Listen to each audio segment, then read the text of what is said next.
So my name is Laura Dunleavy and I work with Kinship Care Ireland since 2023. My background is social care, and I suppose over 11 years I would have been working with kinship care families, maybe unbeknownst to myself a lot of the time.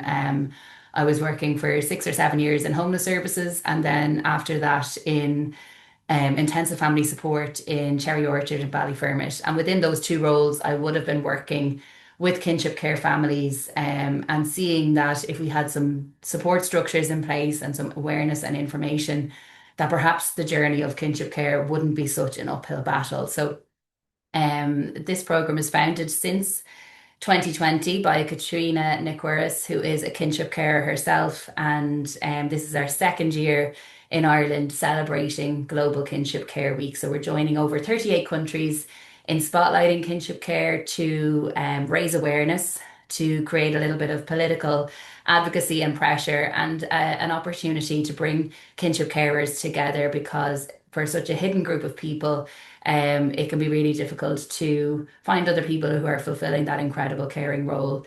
But before we get into a presentation, I want you to jot down in front of you on a piece of paper a loved one within your own extended family network. That might be a niece, a nephew, a grandchild, a younger sibling, a younger cousin, the child of a neighbour, whoever it is. And if you jot down their name on a piece of paper in front of you and hold them in your mind throughout this discussion, I think when we talk about kinship care, we often do so from something that impacts families over there. It's at a distance. But when we think about something much more close to home, we do so with a lot more understanding, a lot more empathy, and a lot more action. And really, I suppose what we're always trying to spotlight is the fact that kinship care and the need for kinship care can impact upon any family at any time. And when we do so, when we think about it in that sense, it's a lot more close to home. So hold that child in your mind throughout this discussion. And also, just to preface, I know my name is Damien Pilo. Damien is my CEO, and I've robbed his Zoom link today. So apologies. It's Laura. We just wanted to make sure our videos were playing. So I'm going to play our video for your own kind of information first.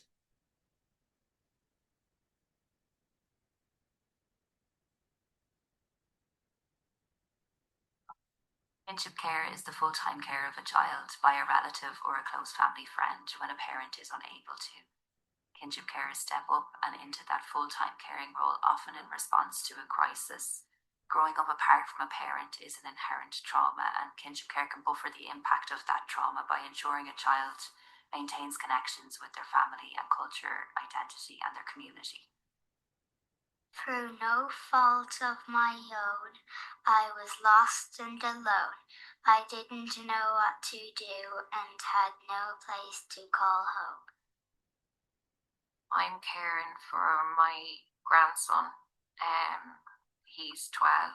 I've been caring for him now almost 8 years. Kinship care was the right choice for us. Well, we weren't given any other choice.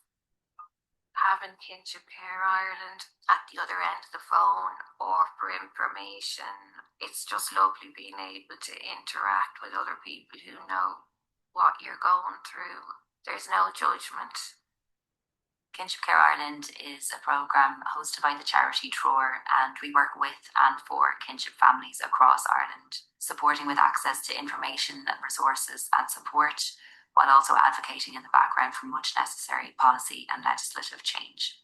There's an estimated 10,000 children in kinship care in Ireland, and at present they don't have a voice, they're not supported. We want to create that change. To my delight, my auntie shone a light and guided me into their life. I look after my granddaughter, and I've been caring for her full time for the past 2.5 years. Before I discovered Kinship Care Ireland, I was floundering. I had no idea. First of all, I had no idea I was a kinship carer. I'd never heard the term. When I contacted Kinship Care Ireland, I felt I was listened to. I got information that I needed. I got support. Sometimes it was just a question of ringing up and having a little rant, but there was always somebody there at the end of the phone. So definitely Kinship Care Ireland was a huge part of my journey. I found happiness and love with a bedroom of my own in my happy ever after home, no longer alone.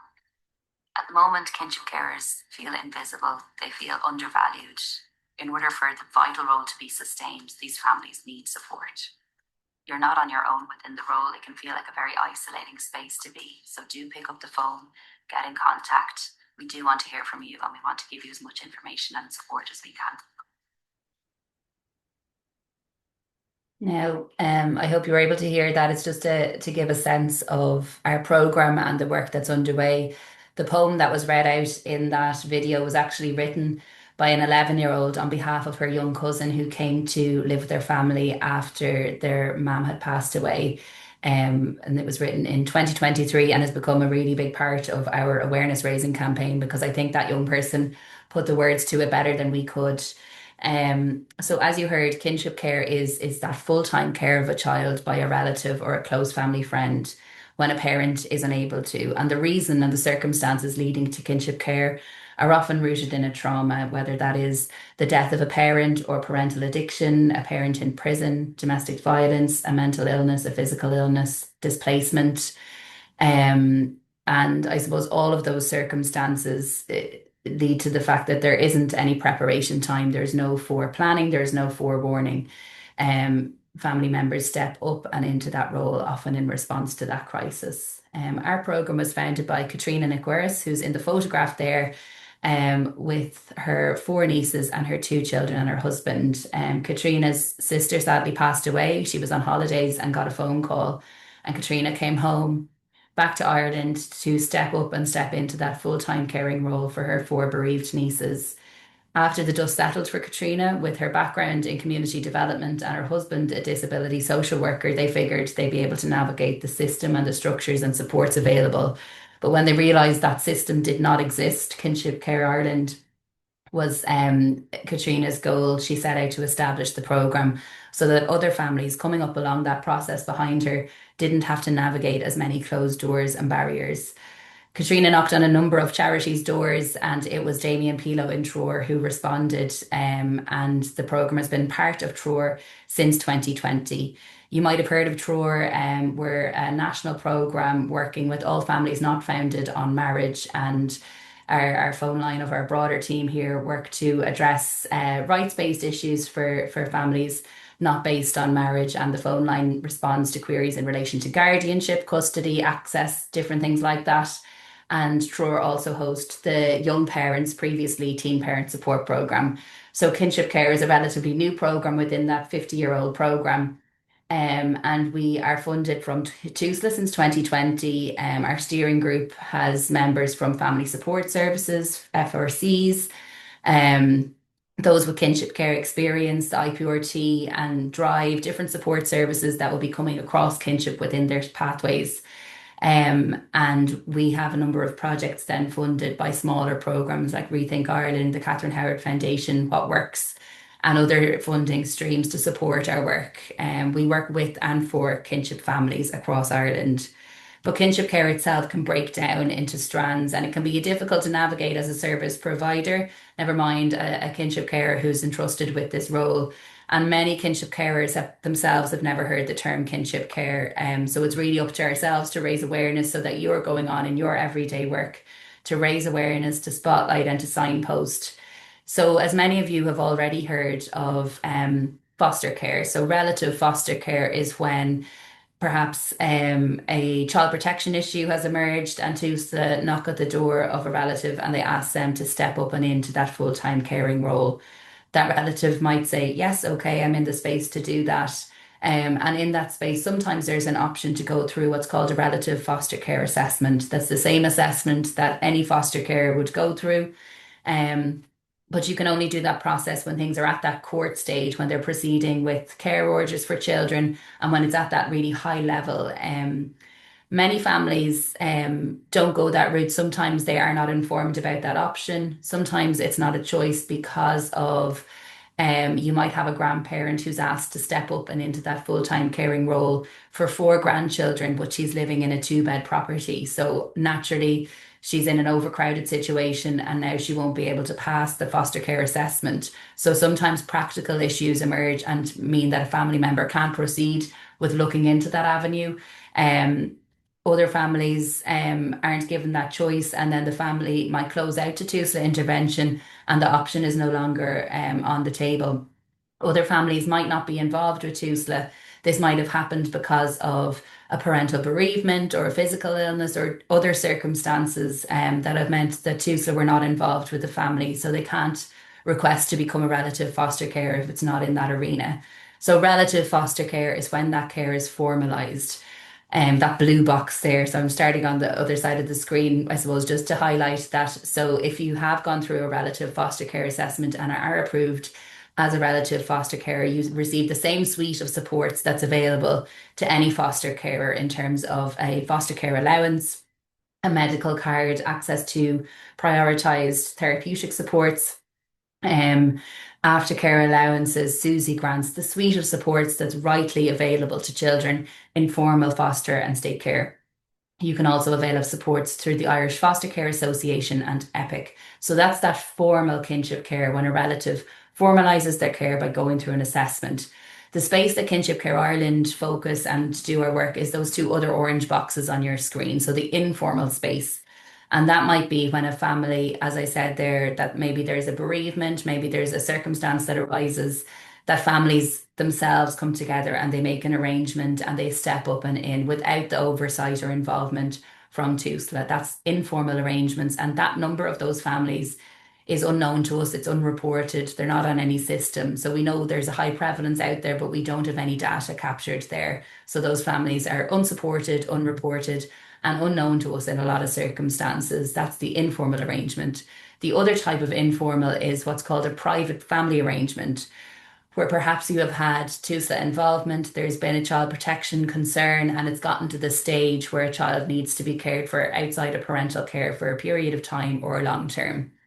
The first protocol and the first kind of step, which we'd always advocate for, is looking at family first. And that generally is the process with any sign of safety or any TUSLA process, where they might knock at granny or granddad's door or auntie or uncle's or adult sibling and say, look, it's gotten to the stage that we need to pursue formal care routes. Before we do that, are you in a position to assume and step into this caring role? Often that's kind of the option is either a family member can do it or this child is going to go into foster care. And so many families say, of course, I'll step into this role, and they assume that role. But what happens then, the child protection issue is removed. So TUSLA's obligation and TUSLA's criteria have been fulfilled. And often what happens then is the child is safe on the day to day and the case closes off to TUSLA. What we're advocating for in Kinship Care Ireland is at that critical point in time when a family is assuming a full-time caring role, that there's a pathway to support and that pathway of support is holistic and looks at all of the needs within the individual, the carer and the family unit. At the moment, that doesn't happen, and we'll touch on kind of some of the issues that emerge from that, or the challenges or the barriers. So they're the two spaces. While we work with all kinship carers, our focus is on that informal space because they're the families that currently exist without a pathway of support. Apologies, yeah. There's many benefits of kinship care for children, evidence benefits in terms of kinship care supporting a child to stay with their family network, with their culture, their identity, often meaning they can stay within their community, which often means there's sometimes unintended secondary consequences of having to, you might not have to change football clubs or youth clubs, or you can stay on the wait list within the same catchment area for maybe an early intervention or a school place or an early years. There's many evidence benefits, and as well, I think, which is really important, is sometimes a child is going to their granny or their auntie or their uncle, and that person holds on to the history, the relationship prior to this really difficult time. able to reiterate positive stories of memories that, maybe mom and dad can't care for you right now, but I remember really positive situations, and holding on to that thread of the positive history and being able to reiterate that to a child in their care. And that's so important. And we see that every day here on our phone line and in our peer groups, the value of that. But we could talk all day about the benefits, but really to grasp an understanding of kinship care, we really need to draw attention and awareness to the many barriers, the many glass ceilings, the many closed doors that kinship families are navigating without support, without information, without advice. And those challenges are the legal status, financial support, family support, and a lack of data. I suppose in relation to that legal status, if you're caring for a child, you must be caring for them full time when a parent is alive for 12 consecutive months before you can apply for legal guardianship. We see every day the lived reality of what that creates for families in relation to inaccessibility to medical needs, to GP visits, to dentists, even the practical piece of being able to permit to a child accessing a school tour or anything like that. And that means that that child goes without their right to medical attention being realised. For instance, I spoke with a kinship carer a couple of weeks ago who had stepped up and in for a newborn child who had an underlying heart condition. And she was trying to navigate this new change in circumstance. Her whole life carpet had been taken from under her feet.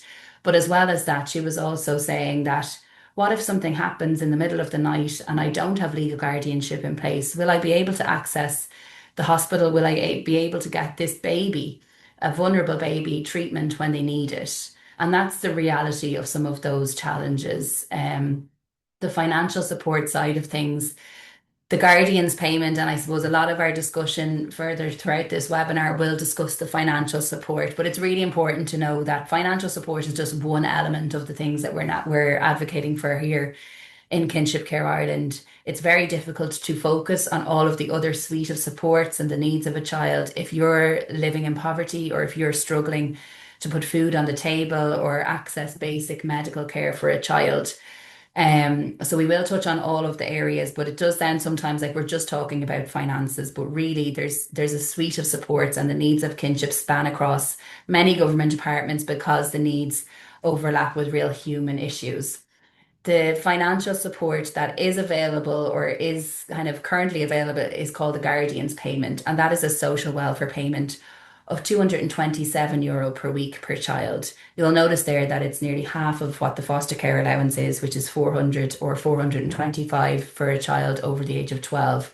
So even at a starting point, you're nearly half of the financial support. But what we're seeing is that that payment is extremely difficult for families to access. And to give some stats in relation to that, last year, just 12% of our kinship care callers were in receipt of that financial support on their first contact with us. 12%. And this year, 10% in half one. That means that a lot of our time here with Emma and Julianne is fed into advocacy and advocacy letters and follow up to try and navigate some of those hurdles while we're advocating in the background for change of those processes. But it's a really stark reality. And I suppose an insight that I found really just touching in terms of a grandparent talking about how she wasn't afforded the dignity to make funeral repayments for her son because she was struggling to make ends meet and put food at the table for her grandchildren who were left in her care as a result of that loss. We talk about family members. We talk to family members who have finally gotten access to the guardian's payment, and they're overwhelmed with emotion because they're just thinking, I don't have to get a loan out for the communion, or I don't have to skip meals so that I can buy their reading glasses. Situations that just are so not right. And if they were known about, I think would be very different. That's the financial support element. Family support then. Families are very resilient and settle into new norms, but in the early stages we would be advocating for access to family support, social care support, youth and community support. It's not necessarily a social work response that's necessary. It's a pathway to some of those supports to settle into this new normal. You have cousins who used to see each other once a week and played with each other in Granny's house. And now suddenly they're having to share a room, share their toys, share their parent, and their parent is on short fuse because they're under pressure. Mum was able to go to all of my football matches and shows, and now she can't. She has to go to one in four and has to spread herself thin.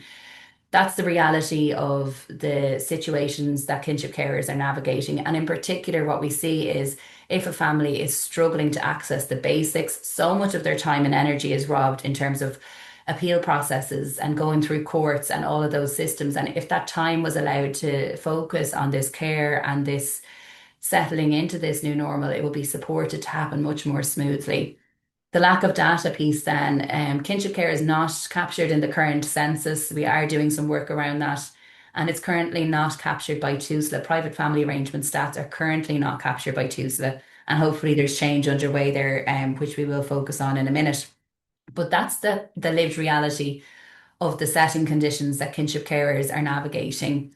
Instead of being scaffolded and supported at a really vulnerable time, they're actually met with closed doors and barriers. And this is some insights shared for kinship carers in relation to that emotional impact. She told me, I miss Mammy in my heart. How do I respond to that? I can't make that go away. Her and her mum will need supports, and it seems it's up to me to find it.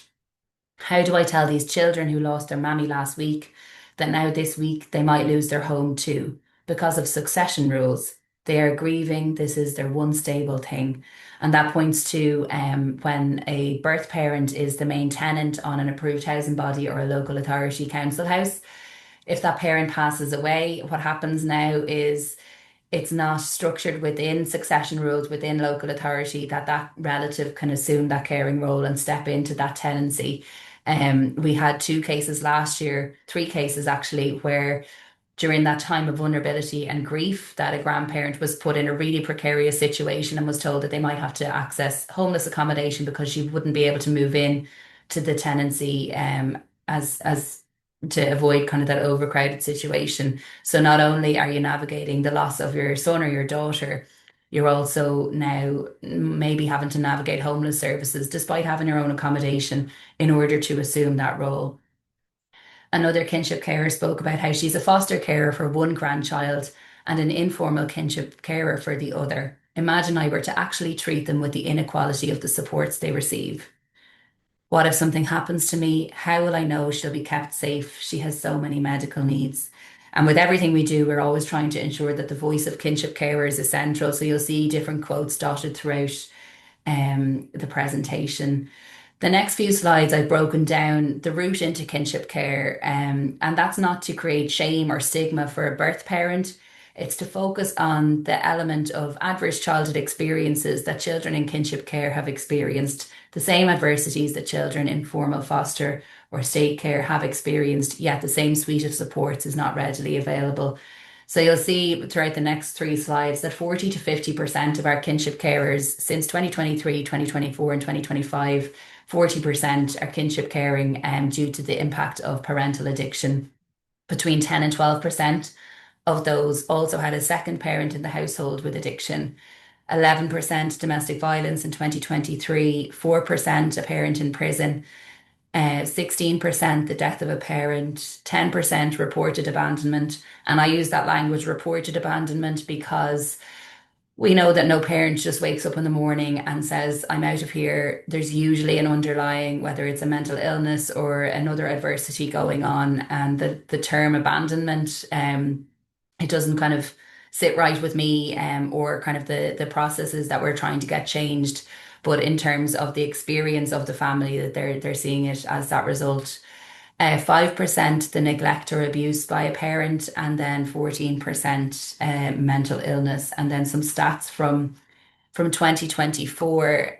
We broke down the stats into two parents because what we were seeing was within some households, yes, there was parental addiction of 117 of those 231 families, but also there was over 35 of those families had a second parent within that household navigating addiction.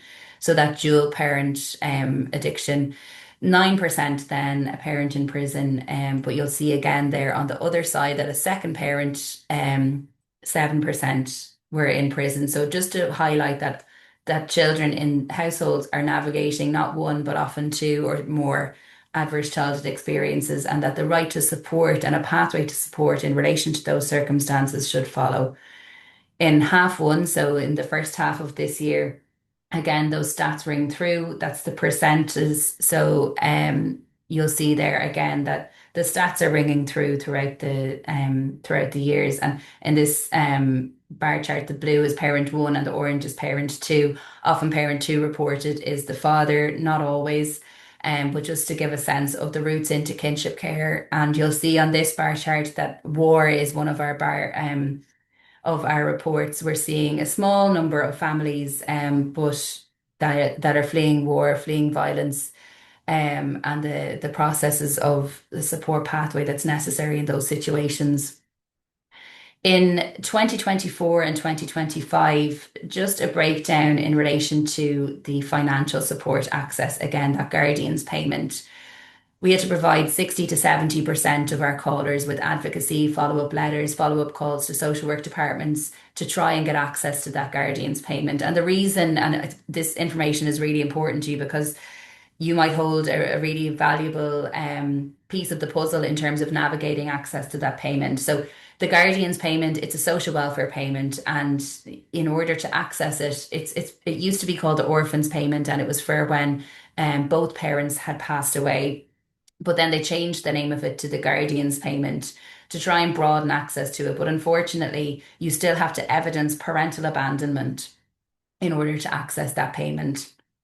One thing to just dispel any queries, you do not need to be a legal guardian to apply for the guardian's payment. So you can apply for that from day dot, from the second that the child comes into your full-time care. You can apply for the guardian's payment. You don't have to wait that year to be a guardian in order to apply for that. So jot that down.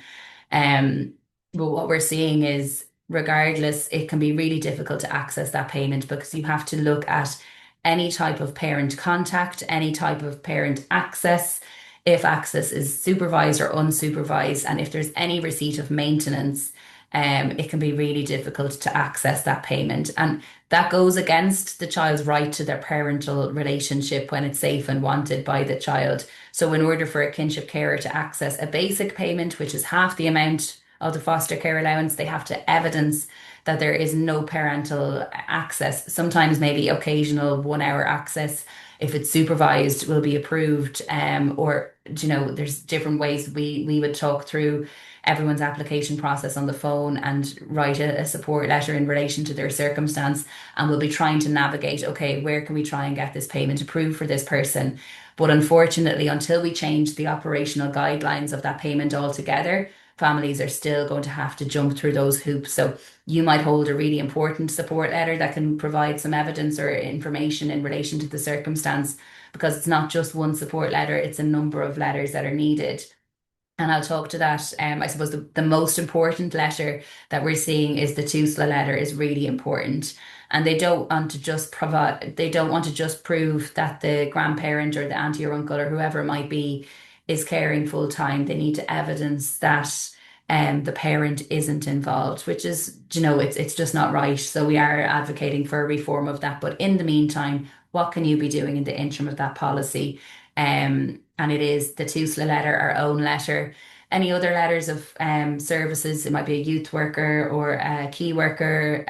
The school might be able to provide a letter to advise that the child's home address mirrors, what's in every other letter. They might not be able to provide all of the information or context, but they might be able to provide a little nuance of information to support that process, to try and help us bring these bar charts up more. So you'll see there the pink bar is who was in receipt of a payment, and after advocacy, you're still talking about, under 35% of families in receipt of any sort of financial support to sustain their unexpected full-time caring role. And I suppose we break it down here for on a national scale, if all of the children, so there's 10 to 12,000 children in Ireland living in kinship care, it's an estimated 1% of population. And if those 12,000 children were in receipt of the guardian's payment, it would cost the state a max of 134 million per year. That sounds like an awful lot of money. But if those up to 12,000 children were to receive the lower level, the lower rate, the €400 allowance of foster care allowance, it will cost 249 million. if those children were so pushed to the brink that their care was no longer to be sustained because of the level of poverty being entrusted, and they needed to access TUSLA residential care, it would cost the state more than 3.6 billion euro. And what's happening by comparison, in 2024, just 29 million euro was being spent on guardians payment in the year. So what we're advocating for is that, in terms of cost effect on the state, it's much more effective to support family members in the role that they're in, and the value of that. And that's breaking it down into the very cold financial side of things. But sometimes that's what we have to do to try and evidence that actually early intervention and support of families to sustain a vital caring role is actually much more cost effective on the state. I have another video here to play, and this is Kinship UK, which is a charity in the UK working in the space of kinship care. And this is another lovely video, which I hope you'll enjoy. Forgets to do much about it. You can't really do much about the family you're born into. Like if your dad runs off before you can remember him and it rips your mum to bits and she spins out on a bender drinking and taking other stuff and forgets to leave the key under the brick or put food in the fridge or stop shouting at 2 a.m. on a school night. You can't do much about any of that, about your mum unravelling and that. Then one day a social worker comes and takes you away for your own safety. But you never said you didn't feel safe and you'd promised to take care of her and now you've let her down. And anyway, the social worker, they don't even know where they're going to take you. They just put you in the car and drive you away from your mum. With me, anyway, they thought, let's give her auntie a whirl. They roll up to her front door and explain the mess. She looks at me and I get the feeling that she don't know if she could do it, but thinks that if she says no now, if she says I can't fit her into my house, to my life and my other kids' lives, then the social worker will take me away for good. She won't see me again. She gets that idea anyway, and as well, I suppose she knows that right then and there, she's all I've really got. I'm still in my pyjamas and don't have a toothbrush or my school uniform, but she takes me in and wraps me up. The social worker goes, and now she's got her kid sat there in the kitchen, and there's nothing she can do about it. I'm a lot to take on. I've got to admit, I wasn't the easiest. What with worrying that my mum doesn't love me, what with thinking about her and my dad all the time and getting that hole in my middle that won't go away unless I bounce off the walls and lash out and explode and tie myself up in hundreds of knots. And all the time tangling my auntie up too, pulling on her until she falls apart. All she can do is kick me out, but she can't because she loves me and that.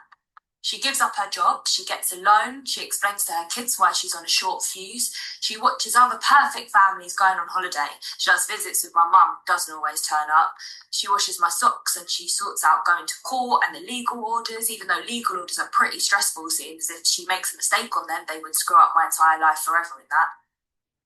She's exhausted, she's done in, and there's nothing more she can do. Except one night, when everyone else was watching telly, we took out her phone and we started to look. And looking was doing something. Looking led to chatting, to getting support, to getting advice, to seeing and hearing that what she was doing, other people were doing too. That it was something to be proud of. That she was a kinship carer. And it helped her slowly put herself back together and roll herself back up and have the energy to keep loving someone like me. And that love, well, it's probably saved my life. And that's not nothing, is it? Like I said, you can't do much about the family you're born into, but I'm glad I was born into one that had my auntie in it.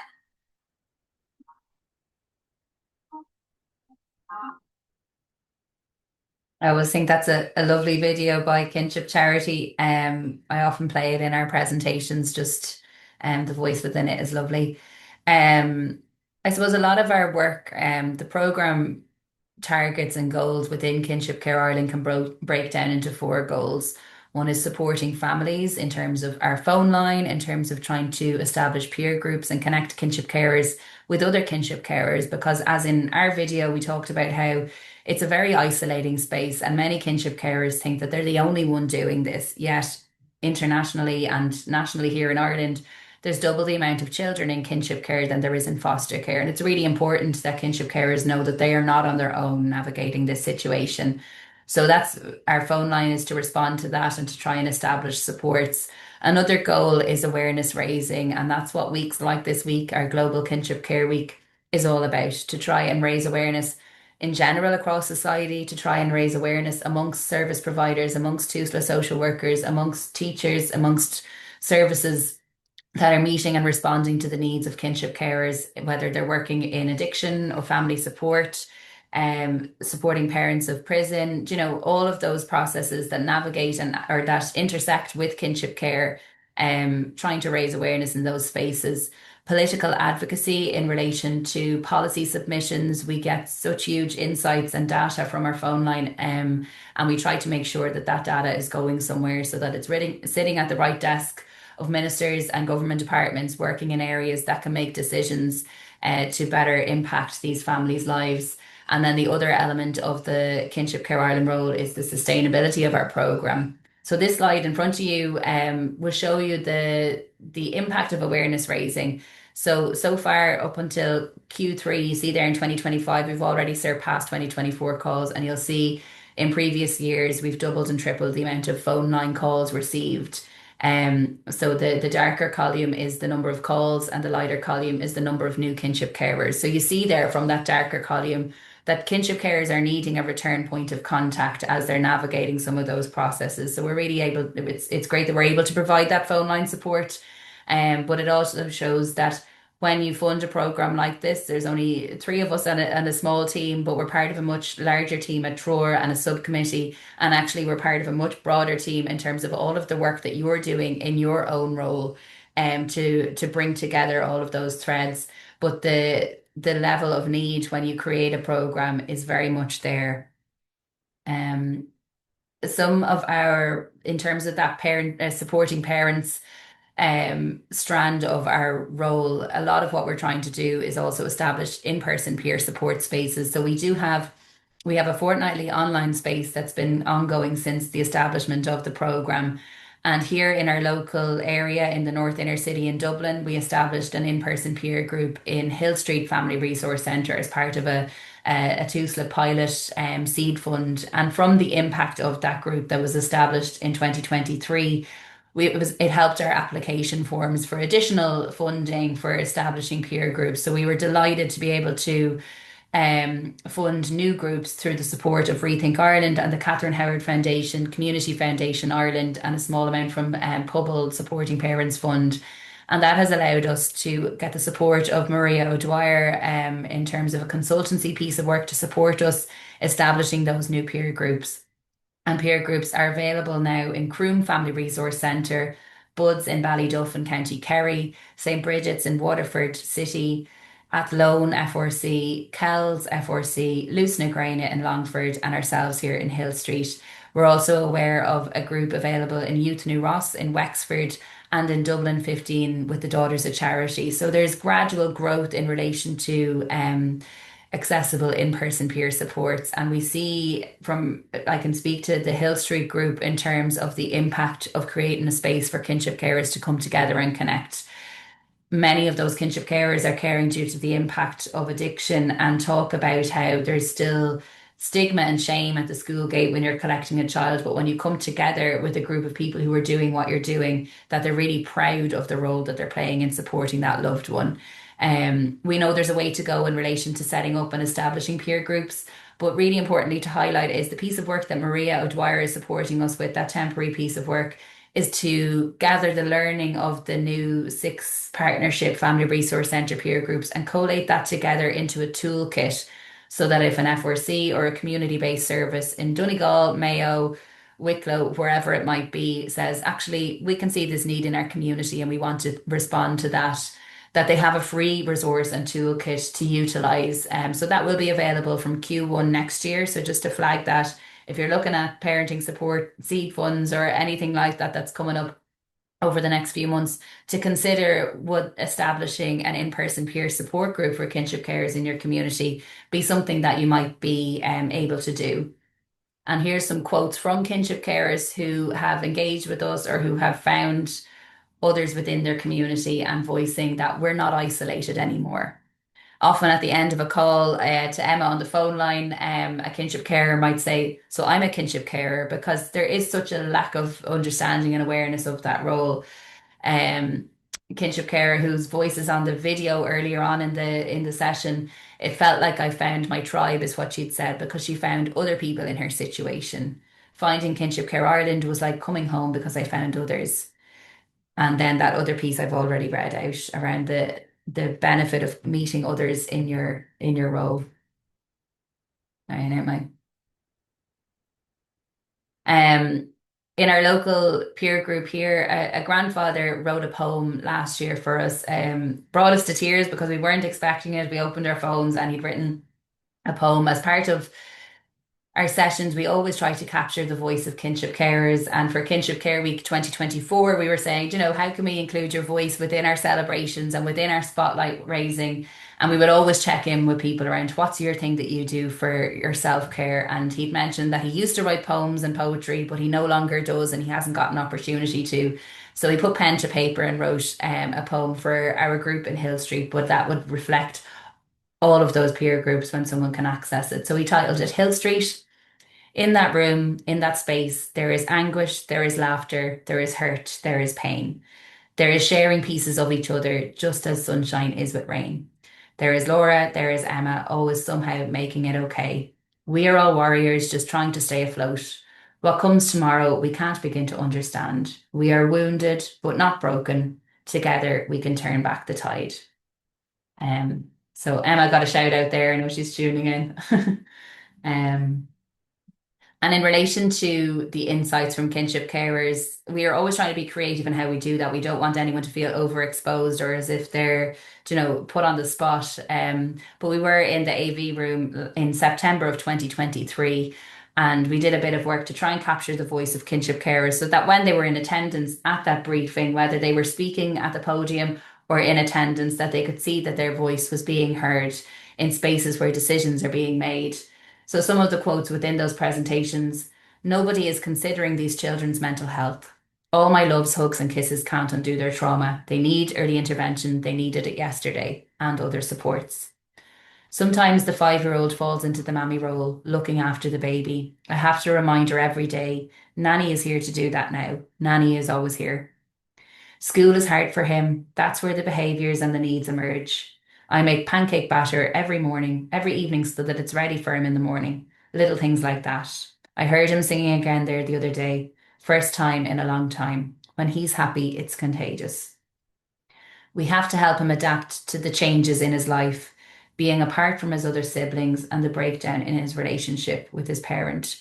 These are some of the real life worries that are keeping kinship carers awake at night, and that are, you know, it's part of the process of stepping into a role for a child who has got trauma experience. And many kinship carers talk about how it would be really helpful to be able to access training similar to those in foster care, or respite, or in-person peer supports where they're not accessible. And some kinship carers, 3 kinship carers, have responded to the gap in accessible peer support for themselves by establishing a private Facebook group where there's over 114 kinship carers, and it's a lovely peer-led support space where they're addressing their own gap. We don't work directly with children in kinship care, but within our engagement from kinship carers, we have gotten some insights, and they talk about how they said to be, Nanny, I love living here. It's so quiet. I can't go back there. Dad will make me go back there. I won't survive. That was a young person with a chronic eating disorder and abuse experience. A 4 year old to their nanny, my head feels full. Another kinship carer talking about her pride in seeing her young person coming back to themselves. She was hiding her face behind her fringe. She stands up tall again now and she's back smiling. And that's the value and the essence of this care that is being provided to young people. And it's very difficult to measure the impact of what was prevented for a young person by creating roots, stability, nurture, care, and safety. It's very difficult to measure the impact of that in a report, but we hear it every day on our phone line.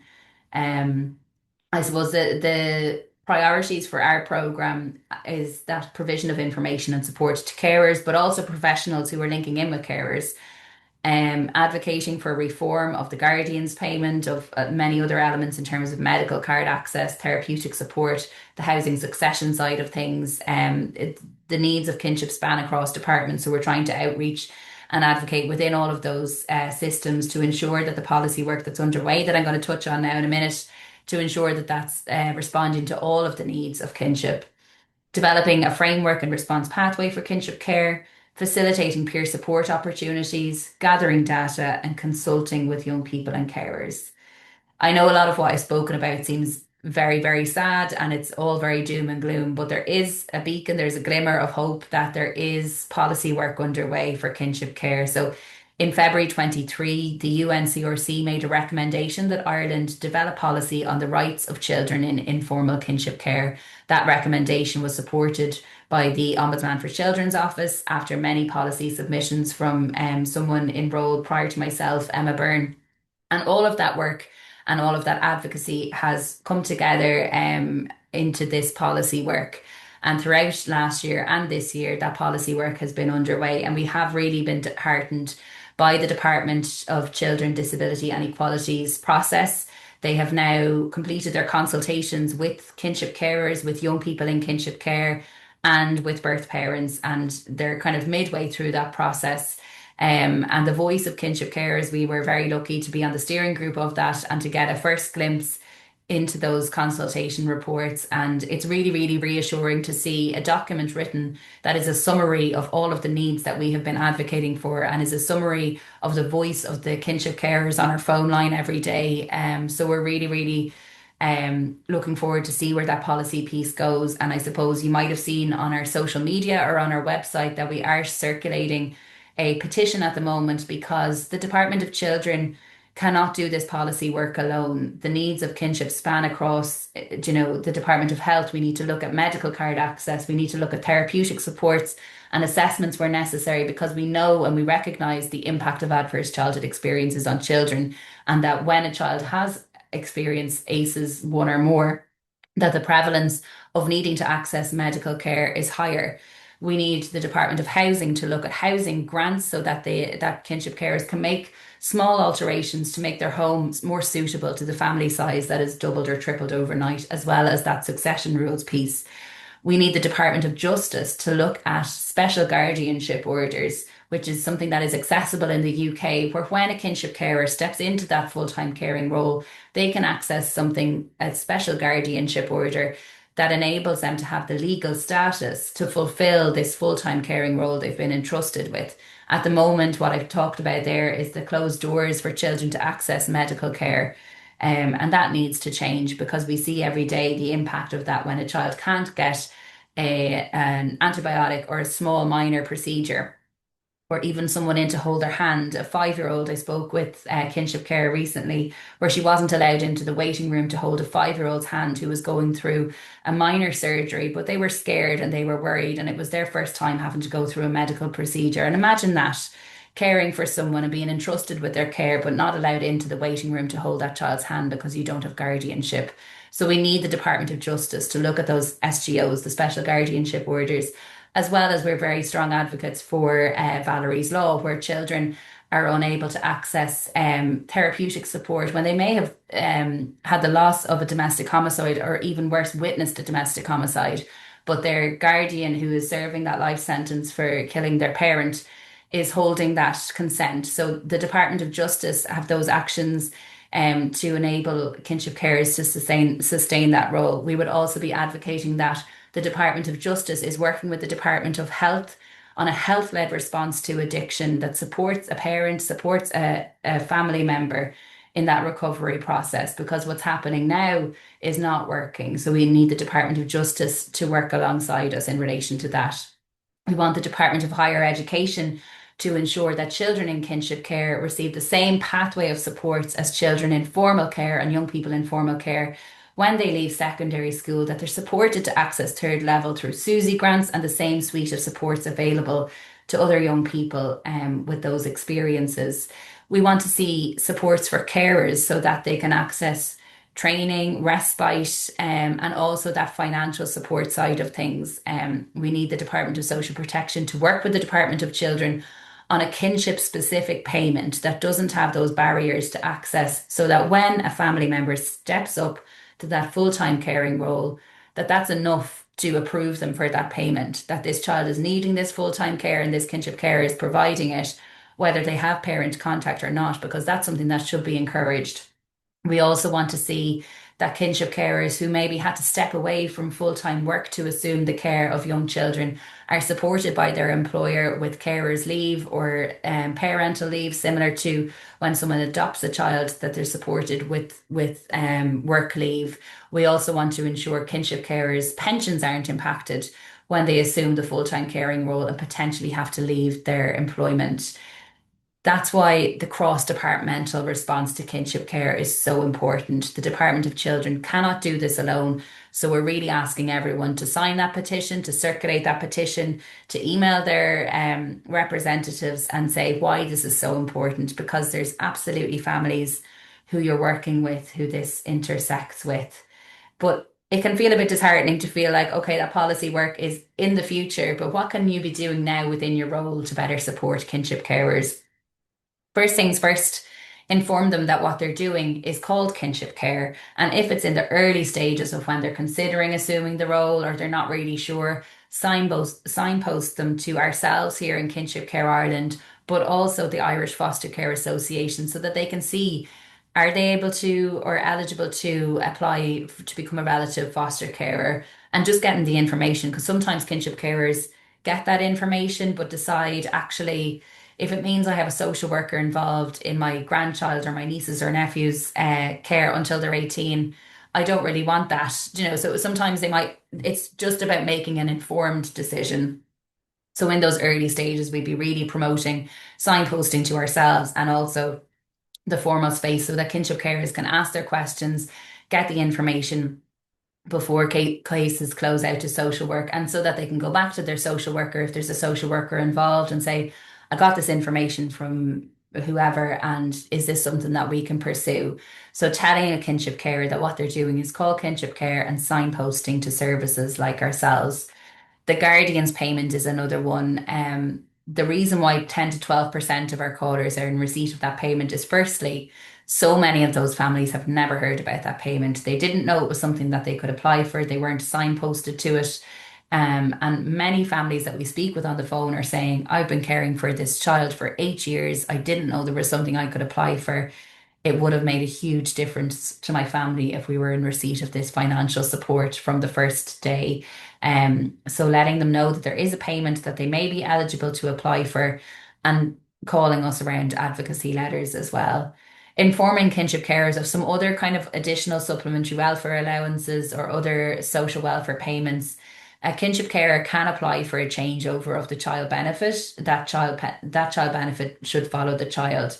In theory, that sounds great.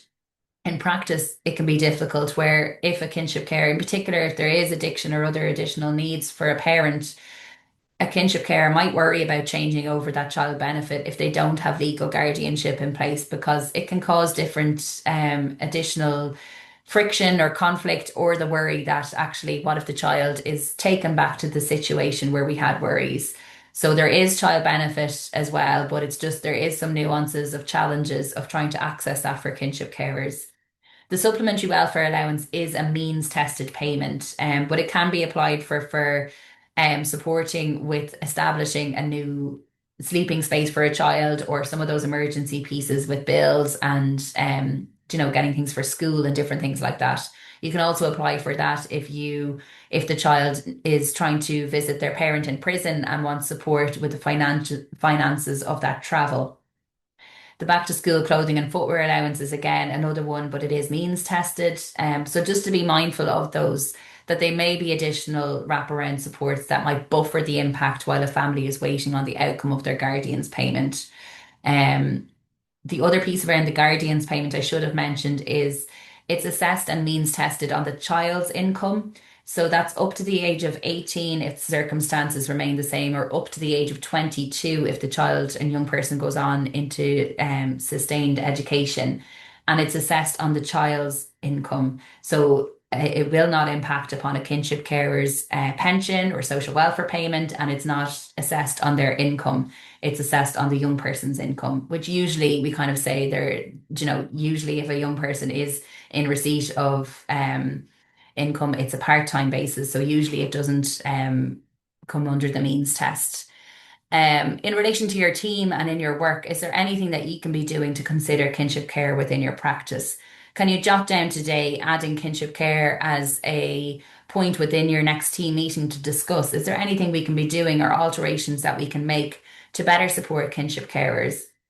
The National Childcare Scheme, as of May 2023, is available to young people in kinship care. So that's that sponsorship for early years and after school support. If a young person has been engaged with TUSLA, the social worker can proceed with that application form.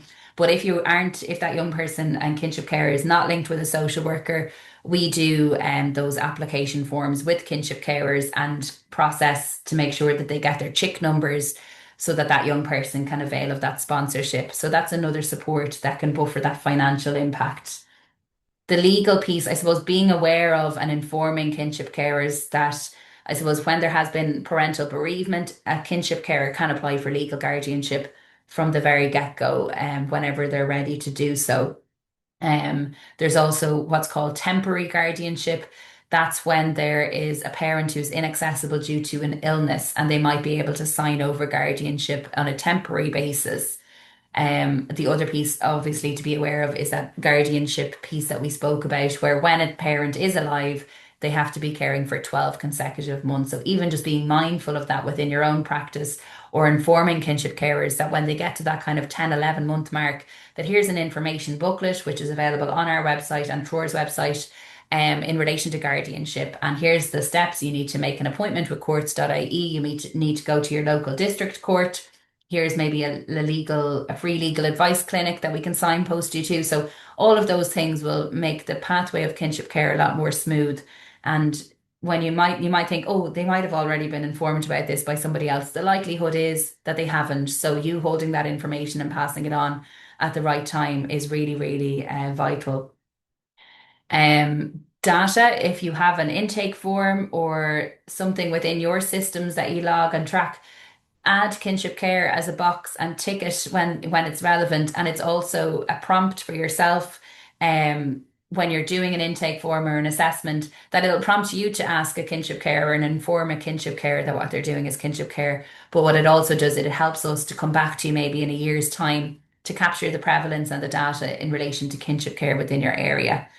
Being kinship care aware. And what we mean by that is many kinship carers have to navigate a number of different appointments and different things within the morning time to get to your appointment within your service. So being mindful of that. And I know we see that here ourselves in terms of when we set up events and different groups, that sometimes through all the best will in the world on the morning of, as for every parent, but for kinship carers, they're often very much stretched in at capacity or over capacity. So coming to your appointment can be, there's hidden obstacles to overcome.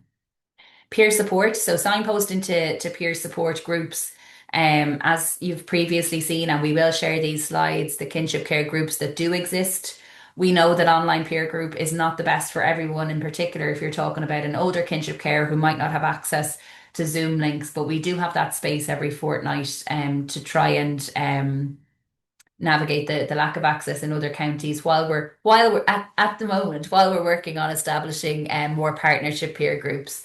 But being informed about them and signposting, and for those it might be calling the local FRC that has the peer group, or you can contact us. You're very welcome to contact us to ask, is there a kinship care peer support group in this area for this kinship carer? And hopefully the list that we've just shared with you there now will continue to grow. So if you're working with someone in 6 or 8 months time, do pick up the phone and give us a call, because you never know, there might be additional developments since then. And then Kinship Care Week, getting involved. That's what today's webinar is about. I suppose throughout this week, there'll be self-care sessions online tomorrow for kinship carers. On Wednesday, you're very welcome to attend. I think we've had 3 cancellations, so there's some, the waitlist places have been filled for our event on Wednesday. So if you do want to come along on Wednesday, there's a small amount of spaces left. We're meeting in Wood Quay in Dublin 8 from 10 until 2. And the whole purpose of that day is to hear from kinship carers, to invite key stakeholders into the room, to come together to advocate for change and to champion and celebrate the wonderful kinship carers that we have the privilege of working with and getting to know and walking alongside every day here in Kinship Care Ireland. We also will have on Thursday, we're presenting to the Joint Oireachtas Committee on Drugs, and that comes from presenting at the Citizens Assembly on Drugs in 2023. So there was a recommendation within that report. So we will be presenting to that committee on Thursday because, as we already said, 40 to 50% of our families are kinship caring due to the impact of addiction. And then on Friday, Quality Matters, Sinead Rowe will join us for a webinar looking at trauma and the impact of trauma on children, and specifically looking at trauma relating to kinship care and supporting maybe difficult conversations. A lot of times, the positive days like communions and Christmas and birthdays can bring up tricky conversations, and how to have those conversations without over trauma or re traumatizing a child, how to support a child before and after they've had time with their parent if there's tricky conversations to have. So that's on Friday morning. And again, you're welcome to email us to register for that one. When Katrina went out to the many services in 2019, trying to knock at the door of charities to find a host charity for our programme, one of the things that she was told was kinship care is not in the Irish vernacular. So the term kinship care itself is not in our language. It's not something that we use. And I suppose I've just put up some headlines and radio snips and that just to show that we're gradually getting there. There is change being made. Kinship care is on the agenda. We've gotten it in the programme for government 2025. There's policy work underway. We're part of this amazing global team of 38 countries spotlighting and championing the strength, the impact of the strengthening impact of kinship care. So it's gradually entering our vernacular. And I think last year, the referendum on family and care, we saw it as the first time where kinship care was mentioned on television in Ireland and where it's being spotlighted. Here's some familiar faces, all of whom have spent time in kinship care, except for Shania Twain. She was a kinship carer, but other faces there who were trying to bring the hidden into the spotlight, because kinship care is very much prevalent, and it was acknowledged last year for Kinship Care Week by our very dear President Michael D. Higgins, who grew up in kinship care himself, and he acknowledged Kinship Care Week 2024 with a letter to kinship carers. So it's very much present and in our society, and it's just about creating understanding and awareness of kinship care so that families can be better supported. I did mention earlier Treoir, our broader charity programme, and you can see the phone number there on your screen. The Treoir website is fantastic for broader kind of information on different areas you might be navigating within your role. So feel welcome to visit treoir.ie to see some of the broader work of Treoir in terms of shared parenting, young parents, and policy work for one parent families. And our information there is on the screen. I forgot to put in our landline. So the landline number is there on the Treoir line. We've now changed from our mobile number. So just to preface that, I have one more video to share with you after this. But here on your screen is last year for Kinship Care Week 2024. We had kinship carers presenting and taking the podium. We had kinship carers on radio and different spaces to have their voices heard. And the kinship carers that presented at last year's Kinship Care Week asked their online group. At the time, there was over 80 kinship carers, and they collated a presentation, and that presentation was spoken to the Department of Children. And one of the grandparents asked their grandson to write input. So he wrote this piece. My nanny asked me to write a bit on what kinship care meant to me. I'm a bit of a procrastinator, so it's taken me some time to get round to it. Kinship care is the love and attention that my wonderful grandparents give to me every day. The roof over my head, the clothes on my back. They've been there for me when my parents haven't been able. One of the reasons I've held off on writing this is the unsurmountable task of putting everything they mean to me and their kindness into words, and because of the abundant care I've been shown by them. I know my life is so much better with them in it. They'll have my thanks until the end of time for that. I love them with all my heart. And can you believe that was written by a 13-year-old? He's very good at English and he writes short stories. So thank you for that input. And I have one more video to play for you before we see if there's any in the Q&A. All right, now it's going into the middle. We are the ones who will step up when you need us the most, without asking how, holding family close. It was a choice. I said, yes, we can. Held open the door, our new life began. And we made space in our home and our hearts. I wasn't your mom, but I played this new part. We moved things around and juggled our time. We worried some days, but I hoped we'd be fine. And we're here for it all, the good and the bad. Meal times and meltdowns, when you're angry or sad. For school runs and stories and picking up toys, washing your clothes, getting used to the noise.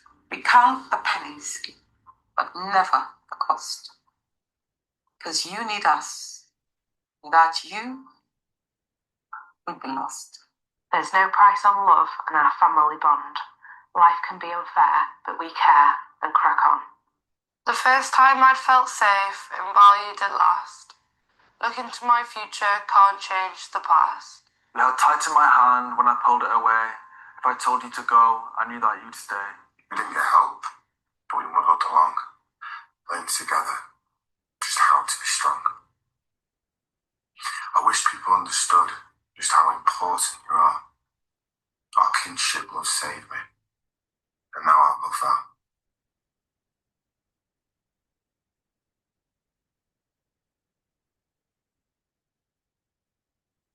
I just often play the UK two videos that were within this presentation because I think they really sum up a lot of what we're trying to get across. That's it for the end of our presentation today. I'm just checking in the Q&A to see if there's any specific questions that anyone might have. We have taken a recording of today's webinar and we will be sending out a copy of the slides to anyone. One person is asking, and it came in earlier, so we may have already responded to it, but in relation to the guardian's payment, while we're advocating for reform of that payment, and we are getting there, we've had a meeting with Minister Dara Calleary that the Department of Social Protection is involved within the current policy work, and that's why we're advocating for lots of government departments to get involved.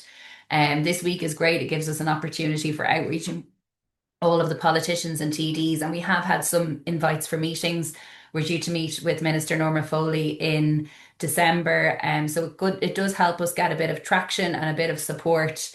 And I suppose, but in the interim of that, within the guardian's payment, what's the most important things to include? So if there has now or was ever TUSLA involvement, and if that social worker is in a position to provide an advocacy letter, that is the most important letter that we see. We are happy to have a call with social workers to talk them through what's helpful to include within a letter. We're happy to do that. We do that very often. There is also a payment that TUSLA have called a TUSLA Section 8, a family support payment. In rare circumstances, in extraordinary circumstances for private family arrangements, sometimes that's a possibility. So just to even hold that in mind. But in relation to the guardian's payment, the TUSLA letter is the most important one. A letter from ourselves, we're happy to provide that. If the child is in early years or in a school setting, a letter from the school to highlight that their address again, and that maybe granny is the emergency contact or who collects the child from school. There might be a youth worker, a counsellor, somebody involved in the child's life who's aware of the circumstance and is able to write that. Sometimes if we're going through an appeal process and we're really trying to navigate, we'll go to the local counsellor clinics and ask for the local counsellor to provide a letter. Other information that can help if you're trying to navigate or to verify circumstances.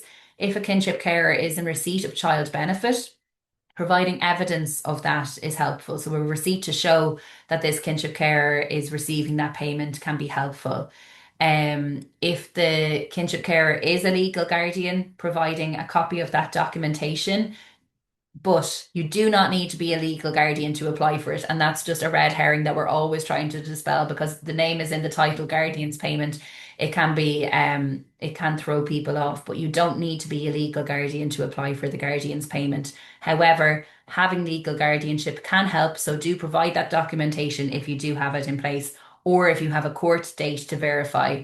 Other circumstances of documents that can help, whether it's a letter from a chaplain from a prison to verify a prison sentence, whether it is a copy of a protection order if there has been significant domestic violence, anything that can verify the circumstance that is leading to you being in that kinship caring role can be really helpful. But if you have any questions in relation to that, it's our bread and butter here. We're navigating that all the time with families, so we're happy to talk that through with anyone. I've another message here. Thank you for the information. We'll definitely put kinship care on our team meeting agenda to discuss and see how we can highlight the supports.